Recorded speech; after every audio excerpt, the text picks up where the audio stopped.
नमस्कार दोस्तों, मैं हूं प्रतुल जोशी और आज से हम आपके लिए एक नई वीडियो श्रृंखला लेके आ रहे हैं जिसका नाम है चाशनी चुनाव की। जैसा आपको पता है, सबको पता है कि इस समय हमारे देश में 18वीं लोकसभा के लिए चुनाव प्रक्रिया बहुत जोर शोर से चल रही है। पहला चरण पूरा हो चुका है, बाकी 6 चरणों की अभी प्रतीक्षा है पूरे देश को। और जब ये 7 चरण पूरे हो जाएंगे तो 4 जून को रिजल्ट आएगा और पता चलेगा कि किसकी सरकार बन रही है। इस श्रृंखला में हम पिछले वर्षों में चुनाव के दौरान जो रोचक घटनाएं घटी उसको केंद्र में रखकर आपके सामने चीजें लाएंगे। आज हम बातें कर रहे हैं गांधी परिवार और दक्षिण भारत के राजनीतिक रिश्तों पर। दोस्तों, दक्षिण भारत ने गांधी परिवार की समय समय पर बहुत सहायता की, उस समय जबकि गांधी परिवार की गाड़ी डूब रही थी, नौका डगमगा रही थी।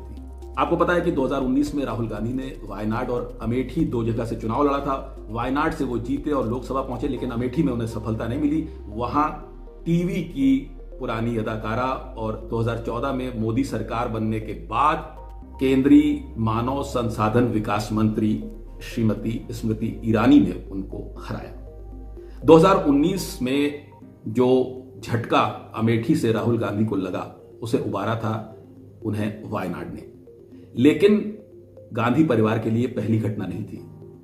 इसका इतिहास शुरू होता है वर्ष 1978 से।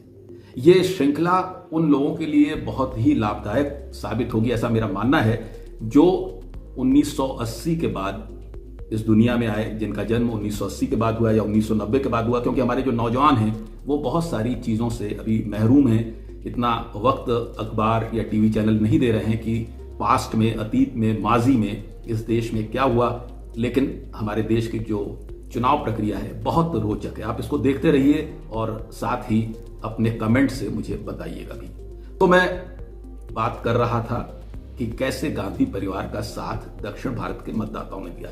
और जैसा मैंने कहा कि इसकी कहानी शुरू हुई 1978 में। दोस्तों, 1975, उस समय मेरी उम्र थी मात्र 13 वर्ष। और मुझे आज भी याद है कि 25 जून 1975 को जब श्रीमती गांधी ने अचानक आपातकाल घोषित कर दिया तो पूरे देश में एक अजीब सी बेचैनी हो गई, क्योंकि ऐसा आपातकाल इससे पहले भारत के नागरिकों ने नहीं देखा था। उस आपातकाल में तमाम विपक्षी नेताओं को जेल भेजा गया और बाद में कांग्रेस ने इस आपातकाल के लिए माफी भी मांगी और कहा कि यह गलती हुई। लेकिन 1975 का जो दौर था जिसके हम चश्मदीद रहे, इस दौर का अंत 1977 में हुआ। 1977 मार्च में श्रीमती गांधी ने आपातकाल का खात्मा किया, आपातकाल उठा लिया और लोकसभा चुनाव की घोषणा की। श्रीमती गांधी को यह उम्मीद थी कि शायद आपातकाल की वजह से जनता को बहुत भरपूर समर्थन देगी, लेकिन हुआ उल्टा। श्रीमती गांधी की पार्टी, जिसका नाम था कांग्रेस, आई, बुरी तरह से उत्तर भारत में हारी। लेकिन एक आश्चर्यजनक बात थी कि जहां उत्तर भारत से कांग्रेस आई का सुपड़ा साफ हो गया, वहीं दक्षिण भारत के एक राज्य ने कांग्रेस के मजबूत किले की तरह कार्य किया और उस राज्य का नाम है कर्नाटक। कर्नाटक में 28 सीटें हैं। इस चुनाव में भी कर्नाटक में लोकसभा की 28 सीटें हैं। और आपको जानकर आश्चर्य होगा कि 1977 में कांग्रेस को 28 में से 26 सीटों पर कामयाबी हासिल हुई। तो 1977 में जब इंदिरा गांधी और कांग्रेस आई का राजनीतिक अस्तित्व दांव पर लग गया तो कांग्रेस के जो बड़े नेता थे उन्होंने श्रीमती गांधी की वापसी के बारे में सोचा और 1978 तक आते आते श्रीमती गांधी के लिए एक सुरक्षित सीट खोज निकाली गई और उस सीट का नाम था चिकमंगलूर।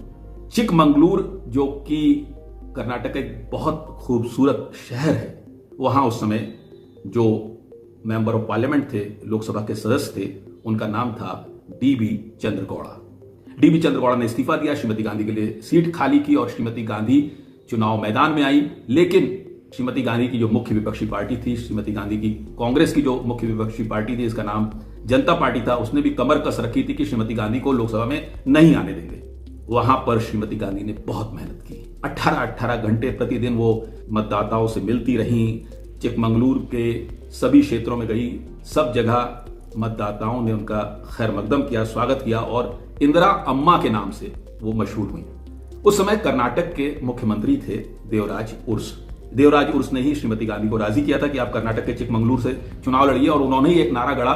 नारा था, एक शेरनी 100 लंगूर, चिकमंगलूर चिकमंगलूर। इसके जवाब में जनता पार्टी की तरफ से पोस्टर जारी किए गए जिसमें श्रीमती गांधी को कोबरा सांप की तरह दिखाया गया और मतदाताओं से कहा गया कि अगर ये जीत के आई तो मतदाताओं को डस लेंगी। लेकिन जनता पार्टी की एक न चली। श्रीमती गांधी ने अपने निकटतम प्रतिद्वंद्वी वीरेंद्र पाटिल को 70,000 वोटों से हराया और एक बार फिर वो लोकसभा पहुंच गई। ये जीत जो चिकमंगलुरु की जीत थी श्रीमती गांधी के लिए एक टर्निंग पॉइंट साबित हुई, क्योंकि 1978 के 2 वर्ष बाद 1980 में जब जनता पार्टी की आपसी कलह के चलते मध्यावधि चुनाव हुए, उस समय कांग्रेस एक बार पुनः बहुमत से वापस हुई, श्रीमती गांधी एक बार पुनः प्रधानमंत्री बनी। तो इस तरह से गांधी परिवार के लिए चिकमंगलुरु एक बहुत ही, कहा जाए कि बहुत ही शुभ साबित हुआ और श्रीमती गांधी की राजनीतिक वापसी हुई। लेकिन ये सिलसिला रुका नहीं। ये सिलसिला जो 1978 में शुरू हुआ, श्रीमती गांधी या गांधी परिवार के लोगों का दक्षिण भारत जाना और वहां कामयाबी हासिल करना, वो 2019 तक लगातार चलता रहा। इस सिलसिले में क्या क्या घटित हुआ, इसके बारे में अपने अगले संस्करण में मैं बात करूंगा। देखते रहिए कार्यक्रम चाशनी चुनाव की अपने दोस्त प्रतुल जोशी के साथ। इस वीडियो को आप तक पहुंचाने में हमारा साथ दिया वैभव पांडे ने और साथ में कैमरामैन दिव्य रंजन पाठक। तो दोस्तों, एक बार फिर इस वीडियो पर आप अपने कमेंट जरूर रखिएगा और साथ ही इसको सब्सक्राइब कीजिएगा, जिससे हम आपको लोकसभा चुनाव के इतिहास में जो रोचक घटनाएं घटी उसके बारे में बताते रहेंगे। बहुत शुक्रिया, नमस्कार, आदाब।